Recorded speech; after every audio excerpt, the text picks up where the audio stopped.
الرعد، سورۃ الرعد مکی ہے۔ اس میں 43 آیتیں اور 6 رکوع ہیں۔ نام، اس کا نام آیت 13 وَيُسَبِّحُ الرَّعْدُ بِحَمْدِهِ وَالْمَلَائِكَةُ مِنْ خِیفَتِهِ سے ماخوذ ہے۔ زمانہ نزول، اس کے زمانہ نزول کی تحدید میں علماء کے درمیان اختلاف ہے۔ نحاس نے اپنی کتاب الناسخ میں ابن عباس رضی اللہ عنہما سے روایت کی ہے کہ یہ سورت مکہ میں نازل ہوئی تھی۔ سعید بن جبیر، حسن، اکرمہ اور عطا وغیرہم کی یہی رائے ہے، اور عبداللہ بن زبیر، کلبی اور مقاتل کی رائے ہے کہ یہ سورت مدینہ میں نازل ہوئی تھی۔ تیسرا قول یہ ہے کہ یہ سورت مدنی ہے، صرف آیت 31 مکہ میں نازل ہوئی تھی۔ فضیلت، اس سورت کی فضیلت میں ابن ابی شیبہ اور مروزی نے کتاب الجنائز میں جابر بن زید سے روایت کی ہے کہ جب وہ کسی کو جانکنی کی حالت میں دیکھتے تو اس کے پاس سورۃ الرعد پڑھنا بہتر سمجھتے تھے، اور کہتے ہیں کہ یہ سورت مرنے والے کی تکلیف کو کم کرتی ہے اور روح قبض کیے جانے کو آسان بناتی ہے۔ اس کا مرکزی مضمون قرآن کریم، دین اسلام اور نبی کریم صلی اللہ علیہ وسلم کی نبوت کی تصدیق ہے، اور جیسا کہ مکی صورتوں کا خاصہ ہے، اس میں بھی توحید و رسالت اور مرنے کے بعد دوبارہ زندہ کیے جانے اور حساب و کتاب کا بیان ہے، تاکہ کفار قریش اپنے کفر سے تائب ہو کر مسلمانوں کے زمرے میں داخل ہو جائیں۔ نیز نبی کریم صلی اللہ علیہ وسلم اور صحابہ اکرام کو جا بجا تسلی بھی دی گئی ہے تاکہ ان کے پائے استقامت میں تزلزل نہ آئے۔ بسم اللہ الرحمن الرحیم، الف لام را، تلک آیات الكتاب والذی انزل الیک من ربک الحق ولکن اکثر الناس لا یؤمنون۔ میں شروع کرتا ہوں اللہ کے نام سے جو نہایت مہربان، بے حد رحم کرنے والا ہے۔ الف لام میم را، یہ قرآن کریم کی آیتیں ہیں، اور جو کتاب آپ پر آپ کے رب کی جانب سے نازل کی گئی ہے وہ برحق ہے، لیکن اکثر لوگ اس پر ایمان نہیں لاتے ہیں۔ الف لام میم را، حروف مقطعات کے بارے میں بارہا لکھا جا چکا ہے کہ ان کا مقصود اصلی صرف اللہ تعالی جانتا ہے۔ حافظ ابن کثیر لکھتے ہیں کہ قرآن کریم کی جس سورت کی بھی ابتدا حروف مقطعات سے ہوئی ہے، اس سے اس طرف اشارہ کرنا مقصود ہے کہ یہ قرآن اللہ کی برحق کتاب ہے، جس کی حقانیت و صداقت میں ذرہ برابر بھی شبہ نہیں ہے، اسی لیے تو اس جیسا کلام کوئی انسان نہیں لا سکتا ہے۔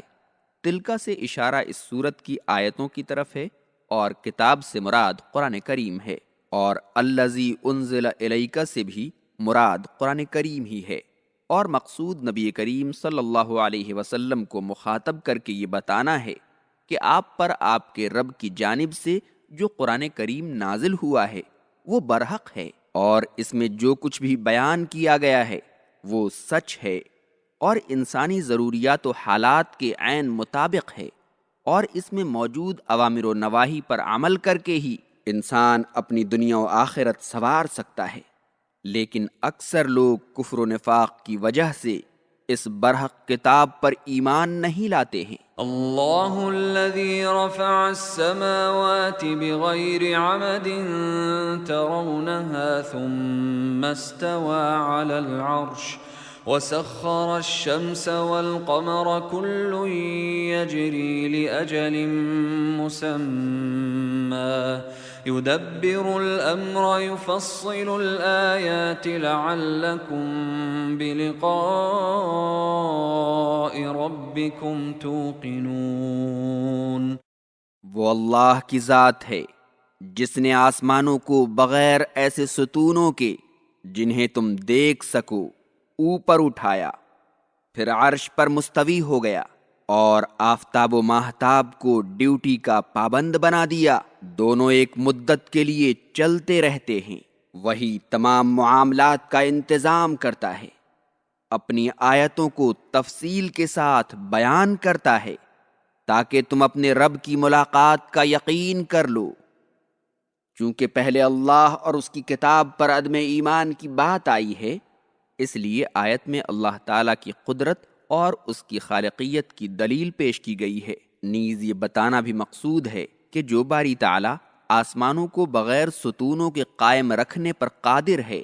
اور جس نے شمس و قمر اور دیگر سیاروں کو اپنے علم و قدرت کے مطابق مسخر کر رکھا ہے، اسی نے یہ قرآن کریم اپنے بندے اور رسول محمد صلی اللہ علیہ وسلم پر نازل فرمایا ہے۔ اللہ تعالیٰ نے آسمانوں کو اپنی قدرت کاملہ کے ذریعے بغیر ستونوں کے سہارے زمین سے اوپر اٹھا رکھا ہے، جن کی اونچائی کا ادراک نہیں کیا جا سکتا ہے۔ یہی قول راجح ہے۔ مجاہد اور اکرمہ کہتے ہیں کہ ستون تو ہیں لیکن ہم انہیں دیکھ نہیں پاتے ہیں۔ ایاس بن معاویہ کہتے ہیں کہ آسمان زمین کے اوپر قبہ کے مانند ہے، زمین اور اس کی تمام اشیاء کو اپنے احاطے میں لیے ہوئے ہے۔ استویٰ علی العرش کی تفسیر سورۃ الاعراف میں گزر چکی ہے، اور اس بارے میں سلف صالحین کا عقیدہ یہ ہے کہ جب اللہ تعالیٰ نے قرآن کریم میں اپنے لیے استویٰ علی العرش کو ثابت کیا ہے تو اس پر ایمان رکھا جائے، نہ اس کی کوئی کیفیت بیان کی جائے، نہ کسی دوسری شے کے ساتھ تشبیہ دی جائے، اور نہ اس کی تعویل کر کے قرآن میں ثابت لفظ کو بیکار بنا دیا جائے۔ اللہ تعالیٰ نے آفتاب و ماہتاب کو مخلوقات کے منافع اور بندوں کے مصالح و فوائد کے لیے مسخر کر رکھا ہے۔ اللہ کی مرضی سے ایک رائی کے دانے کے برابر بھی ادھر ادھر نہیں کر سکتے ہیں، اور اپنی اسی رفتار پر اللہ کے حکم کے مطابق چلتے رہیں گے یہاں تک کہ دنیا فنا ہو جائے گی اور قیامت برپا ہو جائے گی۔ وہی باری تعالیٰ آسمانوں اور زمین کے تمام امور میں اپنی مرضی اور منشا کے مطابق تصرف کرتا ہے۔ اس نے اپنی کمال قدرت اور ربوبیت و خالقیت کی نشانیاں قرآن کریم میں تفصیل کے ساتھ بیان کر دی ہیں تاکہ لوگ ان نشانیوں میں غور کر کے اس بات پر ایمان لے آئیں کہ وہ قادر مطلق یقیناً لوگوں کو دوبارہ زندہ کرنے اور میدان محشر میں جمع کر کے ان کے اعمال کا حساب چکانے پر قادر ہے۔ اسی لیے اللہ تعالیٰ نے اس آیت کے آخر میں فرمایا کہ ممکن ہے تم ان نشانیوں میں غور و فکر کے بعد اپنے رب کی ملاقات کا یقین کر لو۔